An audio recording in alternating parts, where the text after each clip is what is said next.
Aujourd'hui, à Explique-moi-le-gros, on va parler du jeu Point Galaxy.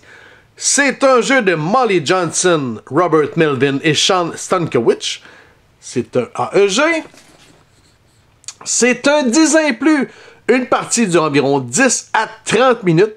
C'est un 1 à 5 joueurs. Et notre édition date de 2025. Donc, premièrement, quel est le thème général du jeu? Eh bien, c'est simple. Vous allez construire des galaxies. Comment gagner la partie? Le joueur avec le plus de points en fin de partie gagne la partie. Qu'est-ce que le jeu contient? Eh bien, on a un paquet de cartes dont un côté comporte des planètes et l'autre, ça va être des soleils, astéroïdes, etc. On a des jetons fusées. On a les 5 soleils de base pour partir la partie. On a 5 aides de jeu et finalement, on a un beau petit carnet pour calculer les points. Donc, premièrement, comment c'était le jeu? Eh bien, c'est simple. Commencez par compter le nombre de joueurs que vous êtes.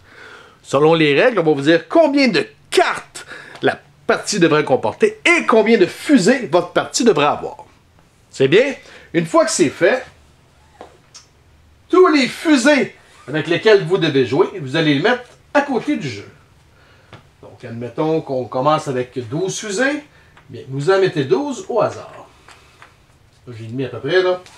Ensuite, une fois que vous avez fini d'enlever les cartes, eh bien, vous allez faire 3 piles à peu près identiques. Comme ceci. Et à partir des piles, vous allez ouvrir 2 cartes par pile. On va se mettre ça à l'endroit, ça va être plus simple.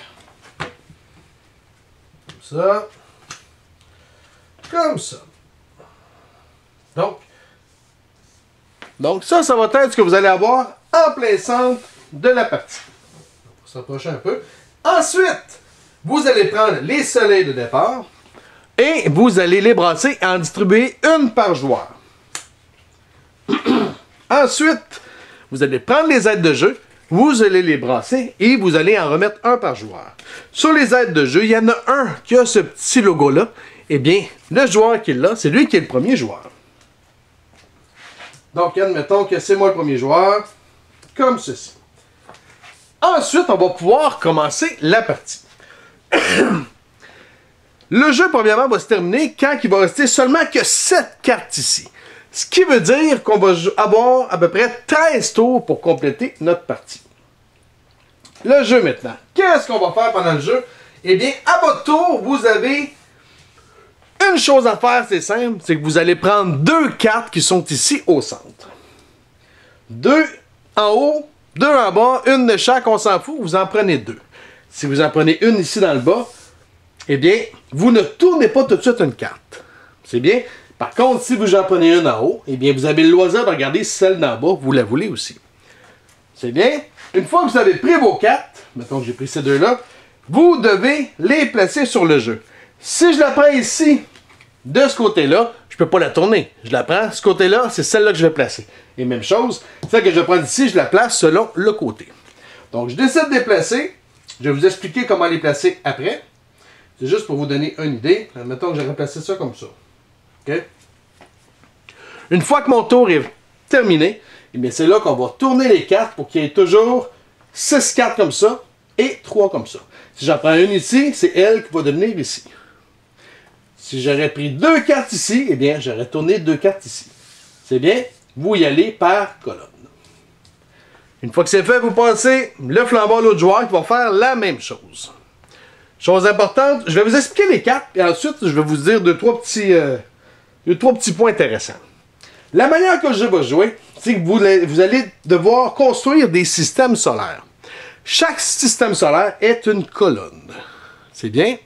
Donc, si j'ai pris une planète, je peux aussi bien la mettre en dessous de mon soleil, mais je pourrais aussi la mettre sur un autre système solaire que je veux construire en parallèle. Il faut en construire autant que vous voulez. Maintenant, les planètes. Lorsque vous prenez des planètes, ils vont tous être numérotés de 1 à 7. Ce qui veut dire que si je mets la 7 ici, ou plutôt, on va y aller avec un autre exemple, si je mets la planète 5, eh bien, d'un côté ou de l'autre, je dois y aller en ordre numérique. Ce qui veut dire que je ne pourrais pas mettre une 3 ici et plus tard une 2 là. Ça ne marcherait pas. Si j'ai une 5 là, je pourrais prendre la 3 et la mettre ici ou la mettre en dessous. peu importe, c'est pas important. Par contre, par la suite, ce qui veut dire que ici, je pourrais mettre une 6 ou une 7, et en dessous, ça va se mettre une 2 puis une 1. Si éventuellement, je prends une planète numéro 4, je ne peux pas l'insérer entre les deux. Je dois mettre par-dessus la 5 ou en dessous de la 3, simplement. C'est bien? Donc, pour chacune de vos systèmes solaires, vous devez les placer en ordre numérique. Ça, c'est pour les planètes. Chaque planète a également des couleurs, sauf une qui va être un joker, comme celle-ci. Elle n'a pas de couleur. Et le chiffre est un joker. Vous pouvez prendre le chiffre que vous voulez. Mais couleur, ça n'existe pas pour celle-là. Donc, pour ce qui est des lunes, qu'on va expliquer tantôt, celle-là, ça sert absolument à rien. Donc, ça, c'est pour les cartes de planètes. Ensuite, on a des cartes soleil. Les cartes soleil, ce qu'elles vont faire, c'est qu'ils vont vous donner un bonus pour toutes les planètes qui sont en dessous. Donc, si on regarde celle-ci, pour chaque duo de planètes de ces couleurs-là, je vais faire 2 points. Donc, si on a 7 planètes, par exemple, j'ai une possibilité de 3 points. Mais il y a une manière d'avoir plus de planètes, je vais y revenir tantôt. Donc, toutes les planètes ont quelque chose de similaire. Si on regarde celle-là, chaque ensemble de 5 planètes de ces couleurs-là va vous donner 4 points en fin de partie. C'est bien? Donc ça, c'est pour les soleils. Maintenant, on a également des astéroïdes. Les astéroïdes, c'est simple. Pour prendre une carte astéroïde, vous devez absolument avoir un soleil. Si vous n'avez pas de soleil, cancellez le projet. Carte astéroïde, vous pouvez la prendre et la mettre derrière votre soleil. Comme ceci. Vous pouvez seulement avoir un astéroïde par soleil, tout comme vous pouvez seulement avoir un soleil par système solaire. À quoi servent les astéroïdes? C'est simple. En fin de partie, le joueur qui en a le plus va faire 10 points, le deuxième 6 et le troisième 2. Donc ça, c'est pour les astéroïdes. Qu'est-ce qu'on a d'autre? Eh bien, on a des lunes. Les lunes, on a 2 types de lunes. On a les lunes qui donnent 2 points et ceux qui donnent 3 points. Ceux qui donnent 2 points doivent tout simplement être à côté d'une planète de cette couleur-là. Qu'elle soit en dessous ou par-dessus, on s'en fout. Il faut que ce soit une planète de cette couleur-là. Tandis que celle de 3 points doit être entre une planète de cette couleur-là et une planète de cette couleur autre-là. Elle doit être en duo, donc en sandwich avec cette planète-là pour réussir à vous donner 3 points en fin de partie. Donc ça, c'est les lunes. Ensuite, qu'est-ce qu'on a d'autre? Eh bien, on a les fameux trous noirs. Ici, j'ai 3, 5 et 2. Ça ne marche pas. Ça serait 3... Mettons qu'on serait à mancher comme ça. 2, 3, 5. Et je décide de mettre un trou noir ici. Eh bien, ce que ça fait, c'est que je peux recommencer à mettre les chiffres que je veux ici. C'est bien? Je pourrais commencer à mettre... mettons, je pourrais mettre un 4, après ça, un 6 puis un 7 si je veux. Je recommence à partir d'ici tout mon cheminement numérique, si vous voulez. C'est bien? Donc ça, c'est pour les trous noirs. Maintenant, chose que je ne vous ai pas dite, comment faire des points, vous allez pouvoir en faire, ou plutôt, comment faire des points avec vos planètes, c'est mieux dit comme ça. Eh bien, plus vous avez de planètes avec des chiffres différents, plus ça va être payant. Si vous regardez votre petite carte d'aide de jeu, si on regarde ici, si j'ai 5 planètes différentes, eh bien, ça va me donner 7 points. Ce qui veut dire que si, ici, j'en ai 3, ça me donne combien? 3, c'est 3 points. Donc, à la fin de la partie, ce système solaire-là, pour ce qui est des décomptes de planètes, va me donner 3 points. Ici, j'en ai 5.